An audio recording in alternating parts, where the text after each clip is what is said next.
Hey, y'all, I wanted to come on here to talk about some of the top three things that I believe that are essential to ensure that your family is prepared. And I want to give some examples and answer any questions if you guys have any. And remember, if you are watching the replay, feel free to leave your questions in the comments. I'll be sure to get back to you as soon as possible. Okay, so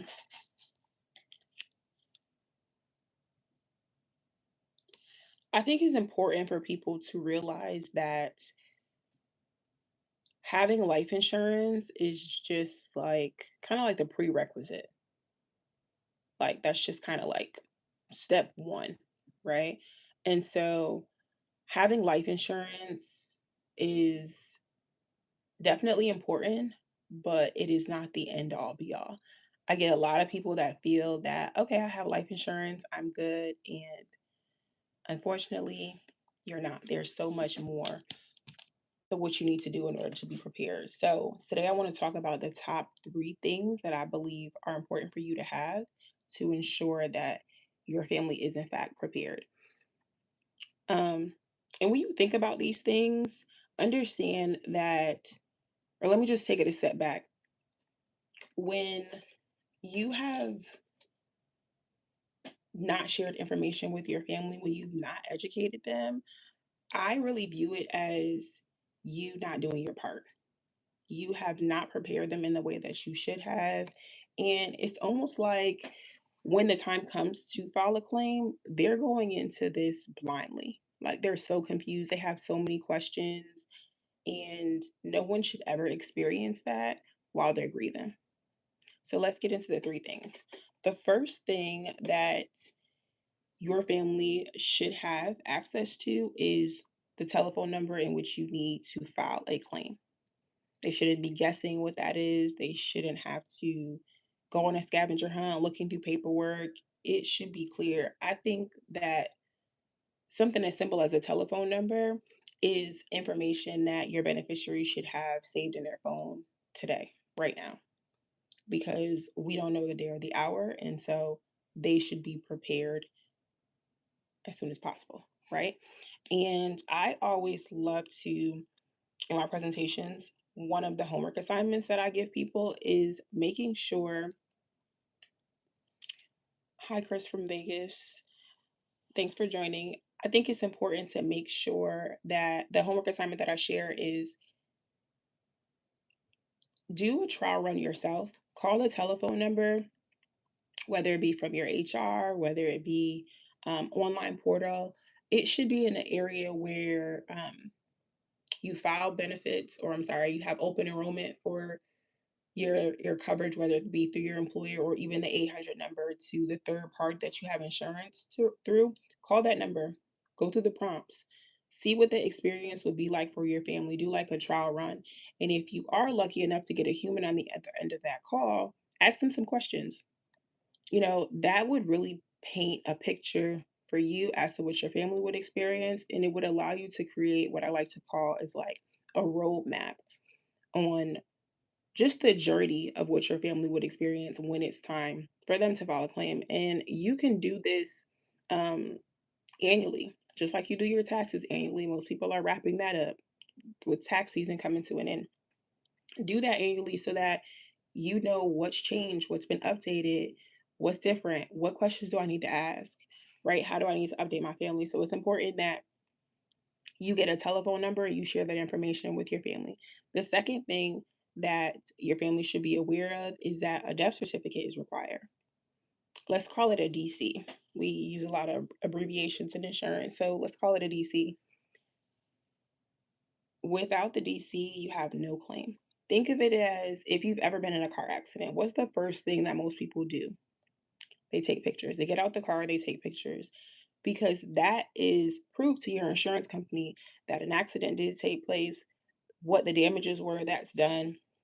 How are they going to proceed with your auto claim to give you an estimate, to give you some body shops or where you could get your car fixed, all of that.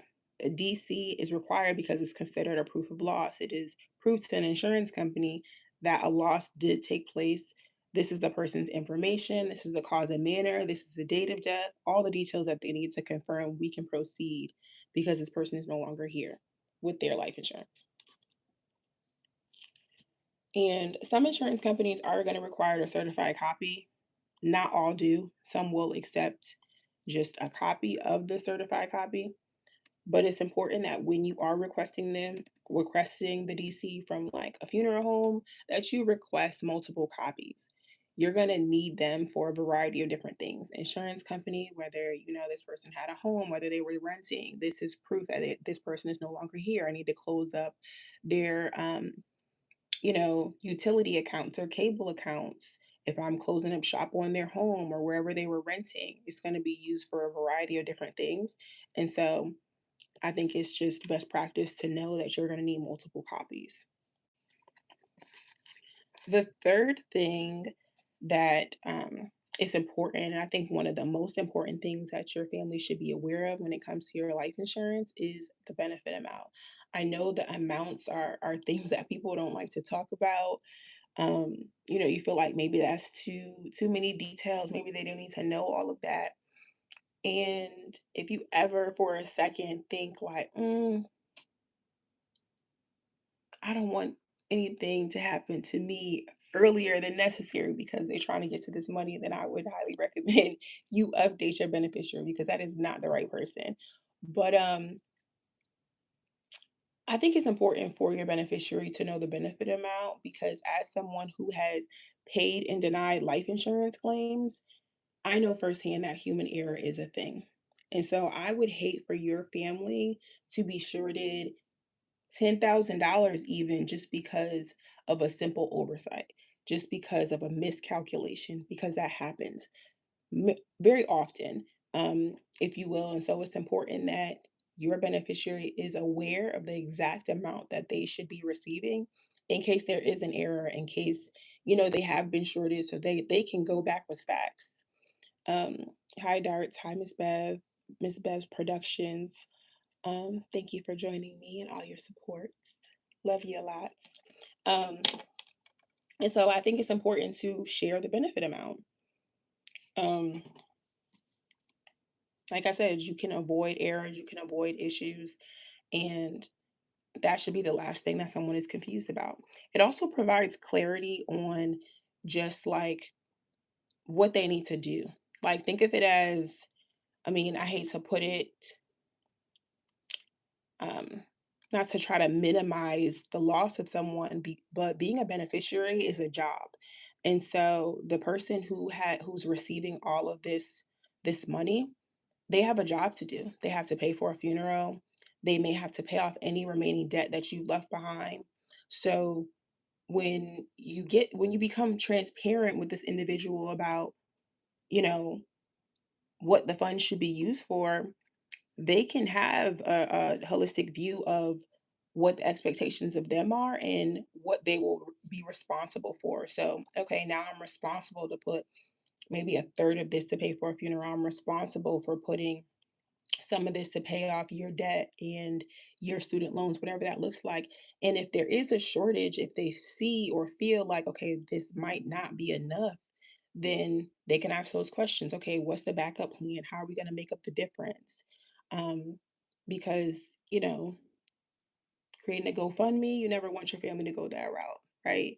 Them going into their own savings, their own funds, their own 401k, you never want to be a burden on someone. So that's why I think it's important to share benefit amounts, because it's just transparency and honesty up front to really avoid heartache for your family later on. So I hope that was helpful. Just a quick recap. The three things that I think are important for your family to know and be aware of ahead of time are the telephone number in which you would file your life insurance claim.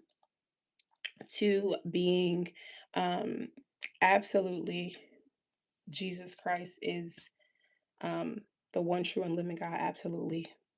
Someone's comment came through. So I just wanted to acknowledge that. Um, but your family should know the telephone number in which to file a life insurance claim. They should also be aware that a death certificate is going to be required for an insurance company. If you do not have that, there is no claim. You need to have proof of loss, which that death certificate supports. And then the third thing is the benefit amount. Now, that was just like a quick snippet. I think it's important to realize that there is a lot more information your family should be aware of to ensure they are, in fact, prepared.